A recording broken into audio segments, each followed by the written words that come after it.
Welcome to Trial Lawyer Prep. What if you could hang out with trial lawyers and jury consultants? Ask them about connecting with clients and juries more effectively. Then take strategies, tactics, and insights to increase your success. Each week, Elizabeth Larrick takes an in-depth look at how to regain touch with the everyday world, understand the emotional burden of your clients and juries, and use focus groups in this process. Elizabeth is an experienced trial lawyer, consultant, and founder of Larrick Law Firm in Austin, Texas. Her goal is to help you connect with juries and clients in order to improve your abilities in the courtroom. Now, here's Elizabeth. Hello, and welcome back to the podcast, Trial Lawyer Prep. I'm your host, Elizabeth Larrick, and I'm glad you're here. This is episode 99, and I'm celebrating already before 100 because it has been a journey, and I'm so glad that you have been here with me. If you're new to the podcast, welcome. This is a podcast dedicated to lawyers preparing cases better, getting ready for trial. We talk about preparing clients. We talk about preparing for trial, focus groups, and a few little tidbits along the way. I like to have guests and join us. And next episode, which is 100, I'm going to do something not totally different, but I want to talk a little bit about how we're going to do the podcast going forward. And I'm going to change a few things up, test some things out, and you guys can let me know whether you like it or not. But my hope is that to give more context to what we're talking about. So today's episode, we're going to talk about deposition preparation specifically for clients who do not have English as their first language and using a translator in preparation. So this episode is for folks who have clients who don't have English as their first language. And in my experience, most of the folks that I have or have worked with are a Spanish to English translation, but this is not limited to that. I mean, I think what we're going to talk about as far as the problem and the translator helping with this goes to any translator, any kind of language that we are working with, mainly because there's so many different variations of Spanish. And best example I can give you is, of course, I know book Spanish, but when I go to speak with somebody who is a native speaker from Mexico, like we're kind of lost. Now, let me just right off the bat tell you, I don't speak it. I can understand what they're saying enough to know that we are lost in translation. So what I want to dig into today is how to take your preparation for these particular clients to a whole nother level and to really gear them up for using a translator in the deposition. So I always suggest to use a translator or hire a translator, somebody not in your office, to come in and help during deposition preparation. And particularly if you're going to, when you do the role play session, definitely get that translator in there to help in that session, because there's so much that has to be learned extra on our clients in this situation, because they're having to be very patient for our translator. They're having to be very patient listening and waiting for their turn. You know, if there's objections and understanding all those things, which is normal for a client, but then knowing they have to kind of wait for the translator. And most people, most clients that I have dealt with know enough English to know what's happening and going on. They're just much more comfortable. They want to testify in Spanish because that's what they understand very well. So I'm working with some folks right now, and we're using a translator during preparation, not just during the role play. And it has been such an eye-opening experience because of the vast difference between the translator's version of Spanish to English and then his version.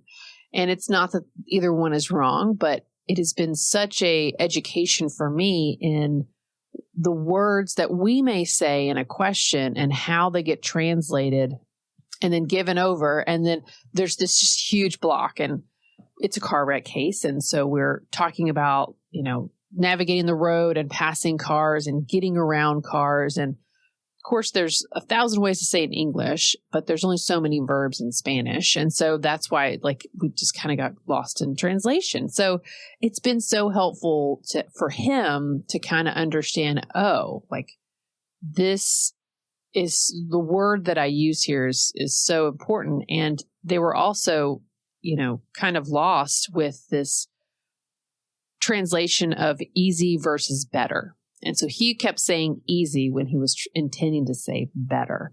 And she was just translating it that way. Again, nothing wrong with the way she was translating it, but that's just the way, from the book Spanish, that's what it says.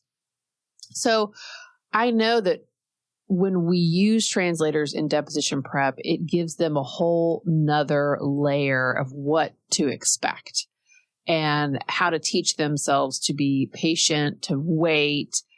But also what I tell them is like, this is helpful because you are going to have a lot more space to understand. No, you're going to have to work with the translator, somebody you have no idea with. But that also sometimes when we have this translation chain, a lot of the times translators don't translate tone. Some do. I don't know if you've ever had that experience where you're sitting in a deposition and opposing counsel's asking your client question and the translator is actually translating the tone, which doesn't need to be done because we all understand tone. We don't really, as kids, we know what a bad tone is, a good tone is. So we don't really need the translator to do the tone. But, hopefully you get the impression, the tone of the question, and it's translated. And hopefully that gets a little bit minimized, right, by the time they get the question to them.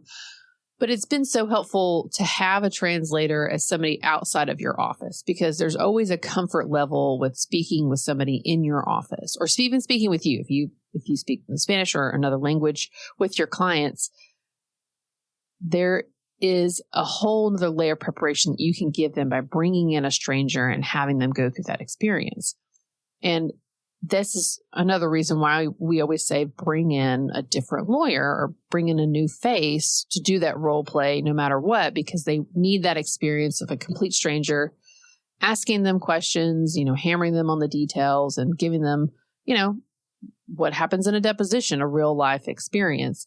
And bringing in a translator significantly helps because they're going to realize, oh, wow, not only do I have to answer this question, but I've got this other person who's translating who may get it wrong. And I need to work really hard to make sure I understand that question the way that with the words they're using. And so that's my little tidbit for today. I've always suggested, I've done this myself in cases, and I've every time we've used a translator in preparation, I'm always glad that we do. And in this particular instance, the way I'm talking about it with you today is we had a translator for more sessions, and it just has been so much more helpful to get that help and assistance and know, oh, here's this challenge with like talking about what happened in the crash because of all these different verbs. And let's get, what is the truth? What is it that you want to say so that we make sure it's translated correctly in English? And the concern that I had, of course, because not having had somebody there for such an extended amount of time was, well, what is the ethical concern? Like, does this break confidentiality?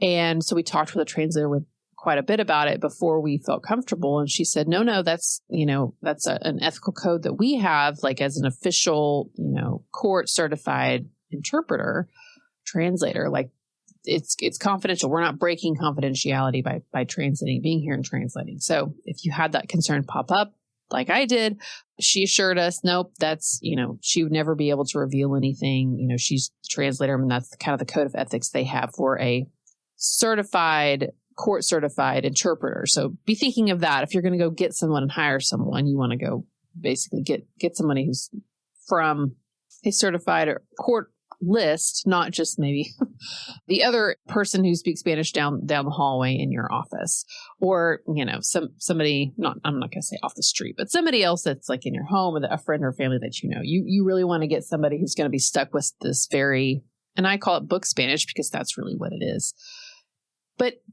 And I'm using Spanish as the example, but there are same thing with, people who speak Russian. There are so many different flavors of that.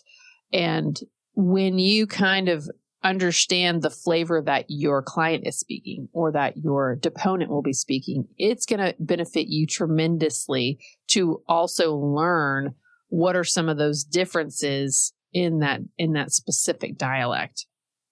Because then you can ask questions in that way to make sure you're hitting those verbs that you want. You're hitting that translation that you want. So it's helpful always to do this in your clients with deposition prep, but always be keeping that in mind when you are going to go depose somebody, where they're from regionally and how that may change the questions when you're going through a translator.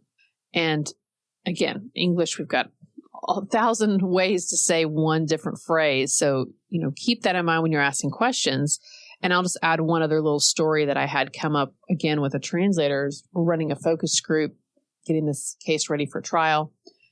And we're running a clip from the deposition. And the client is a Spanish speaker, and there's a translator, and opposing counsel's asking these questions. And it's about speed. How fast were you going? And, he testifies he's going 60, 65, which ultimately we know from black box data and reconstruction, like he could not have been going 60, 65. But what was interesting was we played this clip and we did some other things. And then one of the participants said, that translator was using a different kind of Spanish than that speaker. That speaker, he's from somewhere in Central America, and that translator, he wasn't translating it 100% correct what that guy was saying.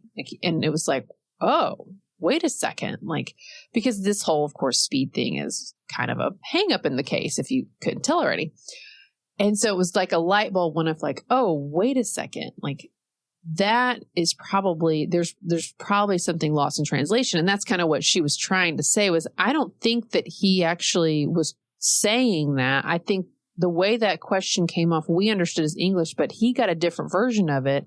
And then he came back with a little bit of dialect, and then it got translated with book Spanish. And so it was that and so it's like, wow, I'm so glad that she mentioned that. Again, what a nice little gem from a focus group that really hadn't been thought of, because the case had come along and gone through a different set of lawyers. And then this is the trial set, right? The lawyers are going to try the case.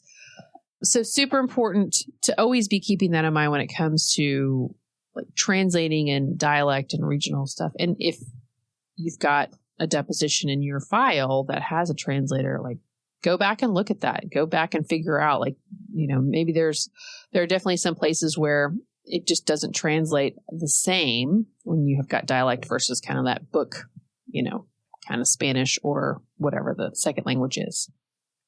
All right, this is a short and sweet episode on purpose. So thank you all so much for listening. I hope that this was helpful. Just keep it in mind. It's a little bit of an added expense to bring someone in to translate during Depo prep, but I guarantee it will tremendously help the client and probably reduce a little bit of time and tension in the actual deposition, because they're going to have had that process and that patience that they're going to have to build in more so than English speakers. I know we always tell them, well, just wait so I can object. Well, my gosh, they have to sit there even longer waiting for that translation. So anyhow, keep this in mind, use it a little bit, but just think about using somebody else for that to help get that little edge on translating. All right. I hope this was helpful. I can't wait until next episode, which is 100. And I hope that you tune in or catch it later on your favorite podcast platform. If you enjoy this podcast, please rate and review it wherever you are listening. And until next time, thank you so much.